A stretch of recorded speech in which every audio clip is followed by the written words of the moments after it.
நீங்கள் அப்லோட் பண்ணுங்கள் சார். நமக்கான கூட்டம் நம்மளை பார்ப்பா. மழை பயங்கரமாக வெளில பெய்யுது. ஸோ ரொம்ப பயந்துகிட்டே இருந்தோம் ப்ரெஸ் பீப்புள் எப்படி வரப்போகிறாங்க அப்படின்னு. நீங்கள் எல்லோரும் வரதை பார்த்தோன்னே மனசே நிறைஞ்சிருச்சு இந்த மேடை மாதிரி. ரொம்ப நன்றி. ஃபர்ஸ்ட் ஆஃப் ஆல் கொஞ்சம் பதட்டமாக இருக்குது. ஏன்னா இந்த மாதிரி மேடை நான் இதுவரையும் பேசுனதில்லை. இயக்குனர் தயாரிப்பாளர் அப்படிங்கிற 2 பொறுப்பில் இருக்கிறதுனால நான் மட்டும் கொஞ்சம் நேரம் அதிகமாக பேசலான்னு சொன்னாங்க. பயந்துடாதீங்க, முடிச்சிட்றேன். யாரும் பயப்பட வேணாம். டக் டக் டக்குன்னு பேசி முடிச்சிட்றேன். டக் டக் இல்லை, பேசுகிறத வேகமாக பேசிடுறேன். ஸோ ஃபஸ்ட்டு நான் நிறையா பேருக்கு நன்றி சொல்லிக்கிறேன். அதை நீ அவங்கள்ட்ட வாட்ஸ்அப்பில் வீட்டில் சொல்லிக்கலாம். ஏன்டா இங்கே வந்து சொல்கிறேன்னு கோவப்படாதீங்க. இங்கே சொல்கிற நன்றி தான் கொஞ்சம் அவங்களுக்கு பெருமை சேர்க்கும். ஏன்னா ரத்தம் வர வரையும் கஷ்டப்பட்டுருக்காங்க. இங்கே எல்லாம் சிரிச்சுட்டு உட்காந்துருக்கோம். உள்ளுக்குள்ளே ரொம்ப வலி இருக்குது, அவ்வளோ கஷ்டங்கள் இருக்குது. இதெல்லாம் சினிமாக்காகன்னு சொல்லும் பொழுது அட வலிச்சா வலிக்கிட்டு விடுறா, படம் நல்லா இருக்கட்டும் அப்படின்னு. ஸோ ஃபர்ஸ்ட் ஆஃப் ஆல் அப்பா அம்மாவுக்கு நன்றி. என் ஊரை சுற்றிய எங்கள் படப்பிடிப்பை நடத்த அனுமதி கொடுத்த எல்லாருக்கும் மிகப்பெரிய நன்றி.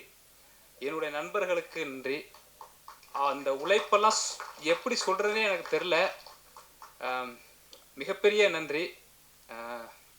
அடுத்து என்னுடைய நடிகர்கள். ஒரு மனைவி ஒரு கணவனை எப்படியெல்லாம் கொடுமைப்படுத்துவாங்களோ அந்த விட அதிகமாக கொடுமைப்படுத்தியிருக்கேன். 12 மணி தூங்கிட்டு இருப்பாங்க, ஃபோன் பண்ணி நாளைக்கு ஒரே ஒரு ஷூட்டுக்கு வந்துட்டு போங்க, என்ன அப்படின்னா திரும்பிட்டு போங்க அப்படிம்பேன். அதுக்கு நான் அங்கேயே திரும்பிட்டு போயிருப்பேன் அப்படின்னு. ஸோ ஒரு பயம்தான். ஃபஸ்ட் டைம் படம் எடுக்கிறோம், யாரும் பார்த்துட்டு நல்லா இல்லைன்னு சொல்லிடக்கூடாது. ஸோ திரும்ப திரும்ப ஷூட் பண்ணலாம். நான் ஏன் இதை இங்கே ரிஜிஸ்டர் பண்ணுறேன் அப்படின்னா, சரி இப்படிலாம் ஷூட் பண்ணால் அந்த படம் எப்படி இருக்கும், ஸோ அதை நீங்கள் இமேஜின் பண்ணி பார்த்தா உங்களுக்கு படம் பார்க்க பிடிக்கும். ஸோ எல்லா நடிகர்களுக்கும் என்னுடைய மிகப்பெரிய நன்றிகளை நான் இந்த இடத்துல சொல்லிக்கிறேன். நடிக்கிறது சாதாரண விஷயம் இல்லை.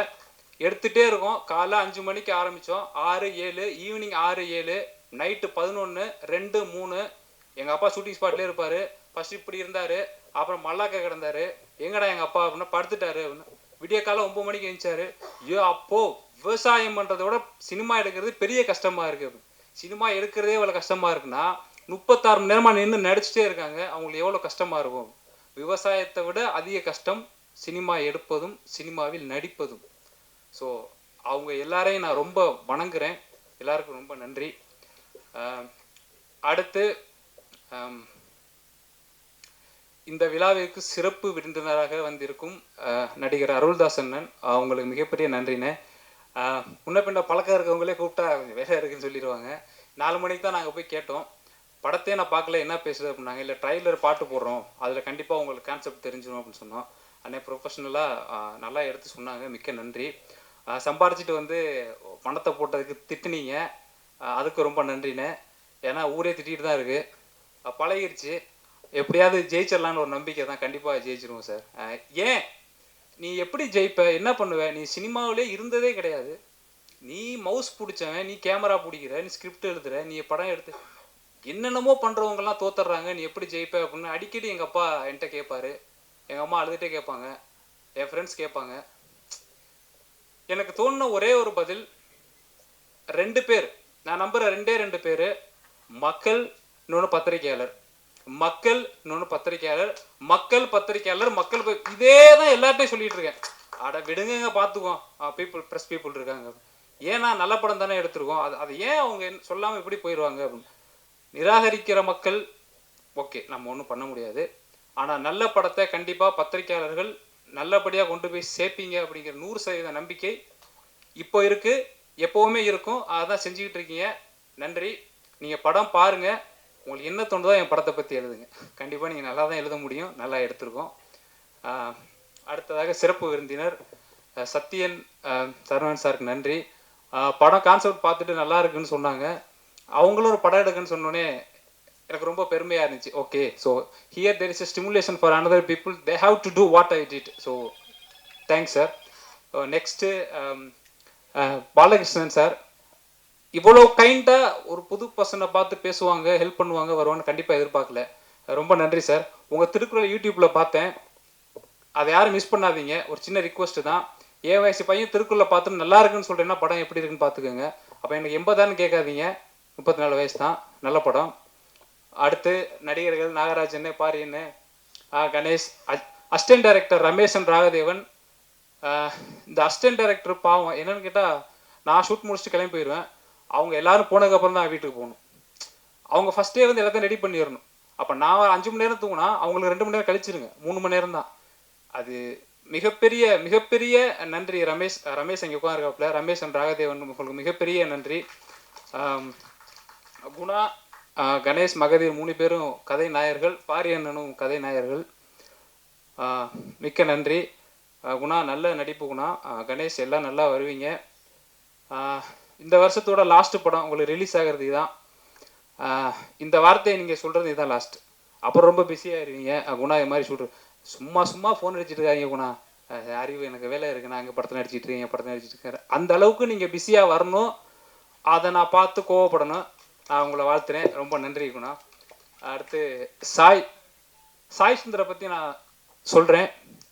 ஃபர்ஸ்ட் ஆஃப் ஆல் என்னுடைய நடிகர்கள், என்னுடைய இசையமைப்பாளர்களை பற்றி இங்கே யாருக்காக நான் சொல்கிறேன் அப்படின்னா, மக்களுக்காக இல்லை. ஏன்னா அதை சொல்லி சிம்பதி கிரியேட் பண்ணுறதோ இல்லை அதை சொல்லி நான் அதுக்காக வரல. என்னுடைய நடிகர்களையும் இசையமைப்பாளரையும் என்னுடைய எடிட்டரையும் நான் இங்கே யாருக்கு அறிமுகப்படுத்துவேன் அப்படின்னா, தமிழ் சினிமாவில் திறமையான எடிட்டர்கள், திறமையான இசையமைப்பாளர்கள், திறமையான புதுமுக நடிகர்களை எந்த தயாரிப்பாளர்களாவது எந்த இயக்குனராவது தேடிக்கொண்டிருந்தீர்கள் என்றால் இந்த மேடையை பாருங்கள். வெறி பிடிச்சி அலைஞ்சிட்டு இருக்காங்க. இவர் வயசுக்கு இவர் போடுற music just I can't image. நான் அப்படியே சாய் இவ்வளோ திறமை எப்படி உங்களுக்குள்ள? 3 சாங் கேட்டிருப்பீங்க நினைக்கிறேன். 3 வேரியேஷன். நல்லா வருவீங்க சாய். சாயோட குடும்பம் இங்கே வந்திருக்கீங்க. கண்டிப்பாக சாய் மிகப்பெரிய இசையமைப்பாளராக வருவார். கண்டிப்பாக வருவார். நான் சொன்னால் அது நடக்கும். கண்டிப்பாக வருவார். அடுத்து என்னுடைய எடிட்டர், ஒரு விஷயம் சொல்லிக்கிறேன். நான் தான் 3 பாட்டம் எழுதுனேன்னு சாய் சொன்னார். அது வந்து நான் தான் எழுதுவேன்னு அடம் பிடிச்சி எழுதலை. ஒரு பாடலாசிரியர் அழைச்சிட்டு வந்து பேமெண்ட் கொடுத்து எழுத சொல்கிற அளவுக்கு காசு இல்லை. ஆனால் பேனா வாங்க காசு இருந்துச்சு, டைம் இருந்துச்சு. பார்த்தேன், சரி ஓகே. இப்போ வேற யாராவது படத்தில் எழுதுனா வந்து டக்குன்னு பேனாவை பிடிங்கிடலாம். நம்ம படம் நம்மளை யாரும் கேட்க மாட்டாங்கன்னு அவசரப்பட்டு எழுதிட்டேன். பட்டு நல்லா தான் வந்திருக்குன்னு சொல்கிறாங்க. ஸோ நல்லா வந்திருக்குன்னு நம்புகிறேன். தேங்க்யூ. அதுக்கு என்னை எல்லா பாடலாசிரியரும் மன்னிச்சிருங்க, பத்திரிகையாளர்களும் மன்னிச்சிருங்க. அது ஒரு ஆக்சிடெண்ட்.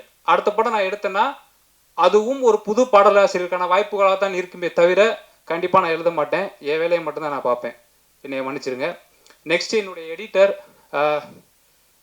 இப்படி ஒரு எடிட்டர் எல்லாரிடமும் இருக்க வேண்டும். ஏன் சொல்கிறேன்னா, நல்ல நண்பர்கள் யார் அப்படின்னா கூடவே இருந்துட்டு நிறையா குறை சொல்லுவாங்க இல்லையா, இதை பண்ணாத அதை பண்ணாத, நிறையா சண்டை போடுவாங்க. அவங்க தான் நல்ல நண்பர்கள் நான் நினைக்கிறேன். நம்ம அது தப்பாக இருந்தாலும் நம்மளை கேட்கணும் இல்லையா, அந்த மாதிரி இவர் நம்ம டைரக்டர் நமக்கு சான்ஸ் கொடுத்துருக்காரு. ஸோ அவர் சொல்கிறதெல்லாம் செஞ்சுட்டு போயிடும்னு செய்யவே மாட்டார். ப்ரெஷர் ஆகி மாத்திரை போகிற கொண்டு போயிடுவார். அது வேண்டாம் சார் எடுத்துருங்க, இது வேணா எடுத்துருங்க, அது வேணா எடுத்துருங்க அப்படின்னு. ஃபைனலாக படத்தை பார்க்கும் பொழுது ஒரு 3 மணி நேரம் 10 நிமிஷம் இருந்த படம் சார். மக்கள் பாவம் சார், அவங்க படம் பார்க்குறவங்க தொய்வாகாதீங்க. இப்போ இங்கே பார்த்தா ஒரு சில பேர் தொய்வாயிட்டாங்க. இந்த அண்ணன் ரீல்ஸ் பார்த்து இன்ஸ்டாகிராம் பார்த்துக்கிட்டு இருக்காரு. இந்த அண்ணன் ஒருத்தர் தூங்கிட்டாரு. அண்ணன் வீட்டுக்கு ஃபோன் அடிச்சாரு, இவருமா பேசிக்கிட்டே இருக்காங்க, நீ வேற நொசங்காம. ஸோ அதெல்லாம் என் காதில் விழுகுது. நான் இப்போ தான் நினைக்கிறேன், ஆத்தாடி 5 நிமிஷம் பேசுறதுக்கே எல்லாம் இவ்வளோ அப்படியே வெளில போயிடுறாங்களே. நம்ம பாட்டம் 3 மணி நேரம் படத்தை எடுத்து வச்சுருந்தா இன்டர்வலுக்கு அப்புறம் யாருமே இருக்க மாட்டாங்க, பாப்கார்ன் கூட. So I very afraid. So that's why now I am very happy because the film will be make it interesting you. அந்த 1 மணி நேரம் 53 நிமிஷம் கண்டிப்பாக நீங்கள் என்ஜாய் பண்ணலான்னு இவ்வளோ வீடியோ ரெக்கார்டுக்கு முன்னாடி தான் சொல்கிறேன். அப்படின்னா நீங்கள் என்ஜாய் பண்ணலான்னு அர்த்தம். இது சத்தியம். படம் அப்படி வந்திருக்கு. Thank you sir. சீக்கிரம் முடிச்சிடுறேன். நன்றி, முடிச்சிட்டேன். ஒரு சில விஷயங்கள் சொல்லணும்னு ஆசைப்பட்றேன். இப்போ இவ்வளோ சொன்னதெல்லாம் விஷயம் இல்லைமான்னு கேட்காதீங்க, வேறு வழி இல்லை. ஆடியோ லான்ச்சுன்னு வந்தாச்சு. நான் பேச நினச்சதை பேசிடுறேன். தவறாக இருந்தாலும் எடுத்துக்கோங்க, தப்பாக இருந்தாலும் எடுத்துக்கோங்க. ஸோ ஃபஸ்ட்டு சினிமாவை வளர விடுவோம். ஒரே ஒரு விஷயத்தை மட்டும் சுட்டி காட்டி நான் அந்த இடத்துல பேசிக்கிறேன். இது ஆதங்கமாக கோவமானு எனக்கு தெரியாது. இதை எத்தனை சினிமா பீப்புள் பார்ப்பீங்கன்னு எனக்கு தெரியாது. என்னை உங்களுக்கெல்லாம் தெரியவே தெரியாது, எதுவுமே தெரியாது. ஆனால் நான் ஒரே ஒரு விஷயம் மட்டும் இந்த இடத்துல சொல்ல விருப்பப்படுறேன். கடைசியாக நீயா நானா பார்த்தேன். சினிமா விமர்சகர்கள் ஒரு பக்கம் இருந்தாங்க, சினிமா எடுக்கிறவங்க ஒரு பக்கம் இருந்தாங்க. நல்ல கலகலப்பான ஒரு நீயா நானா. அங்கே பேசின எல்லா விஷயங்களையும் நான் 100% நான் ஏற்றுக்கிறேன். ஒரு விஷயம் எனக்கு பதில் சொல்லணும்னு தோணுச்சு. நான் சொன்னேன் எங்கள் வீட்டில். அங்கே சொல்லி என்ன பண்ணுறது, யாருக்காலையும் விழுகாது. அப்போ இங்கே சொல்லினா எப்படியும் எல்லாரும் கேட்டுருவீங்க அப்படின்னு. என்னன்னா, விமர்சனம் பண்ணுறவங்க சொல்கிற வார்த்தை, அவங்களும் தொழில் தானே பண்ணுறாங்க, நாங்கள் விமர்சனம் பண்ணுறோம், அப்போ அது பிஸ்னஸ்னா நீங்கள் படம் எடுக்கிறது பிஸ்னஸ் தானே. அதுக்கு Gopinath sir, S it's also business and this is also business.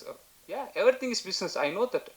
எல்லாமே பிஸ்னஸ் தான், பணம் சம்பாதிக்க எல்லாமே பிஸ்னஸ்ன்னு சொல்லிட்டா இங்கே மாரல் கெட்டு போயிடும். There is a moral and ethics for everything. Cinema தயாரிப்பாளர்கள் அது பிஸ்னஸ் என்றால், சினிமா தயாரிப்பாளர்கள் படம் எடுப்பதை 1 மாதம் நிறுத்திட்டாங்கன்னா பல குடும்பங்கள் ரோட்டில் நிற்கும். விமர்சனம் பண்ணுறவங்க ஒரு நாள் விமர்சனம் பண்ணாமல் இருந்து பாருங்கள், ஒன்றுமே ஆகாது. அடுத்த படம் வரும் பண்ணலாம். 2 பிஸ்னஸ் ஒன்றும் கிடையாதுங்க. ஸோ அந்த கருத்தை நான் இங்கே சொல்லணும்னு நினச்சேன். சினிமாவை வாழ விடுவோம், சினிமாவை வளர விடுவோம். ஒரு ஒரு புது பட ஒரு சின்ன ஒரு சின்ன டீம் நாங்கள் படம் எடுத்திருக்கோம். இந்த படம் உங்களை என்ன பண்ணும் நான் சொல்லிடுறேன். இந்த படம் உங்களை என்ன பண்ணும், கண்டிப்பாக யோசிக்க வைக்கும். எப்படின்னு கேட்டால், உங்களுடைய அன்றாட வாழ்வில் நீங்கள் டெய்லி என்ன பிரச்சனையை சந்திக்கிறீங்க, ஒருத்தர் காலையில் எழுந்துச்சி 1 ஹவர் ஆஃபீஸ் போகிறதுக்குள்ளே நீங்கள் என்ன பண்ணுறீங்களோ அதோட டச் இங்கே இருக்கும், நீங்கள் ஃபீல் பண்ணுவீங்க. அதில் நீங்கள் என்ன பண்ணணும் அப்படின்னு நீங்கள் தவறுதலான எண்ணங்களுக்கு போனீங்க அப்படின்னா, ஏன் நம்ம இப்படி பண்ணக்கூடாதுங்கிற பதில் இந்த படத்தில் இருக்குது. அன்றாட வாழ்க்கையில் நீங்கள் சந்திக்கிற தடைகளை எவ்வாறு நீங்கள் உடைக்க வேண்டும் அப்படிங்கிறது இந்த படத்தில் இருக்குது. அதனால தான் இதுக்கு தடை அதை உடைங்கிற பேர் வச்சுருக்கோம். கண்டிப்பாக மக்கள் எல்லாரும் இந்த படத்தை அக்டோபர் 31 தேட்டரில் வந்து பாருங்கள். பத்திரிகையாளர்கள் கண்டிப்பாக படம் பார்த்துட்டு படத்தை பற்றி எழுதுங்க. ரிவ்யூவர்ஸ் கண்டிப்பாக படம் பாருங்கள். எல்லாருமே வந்து படம் பாருங்கள். நன்றி.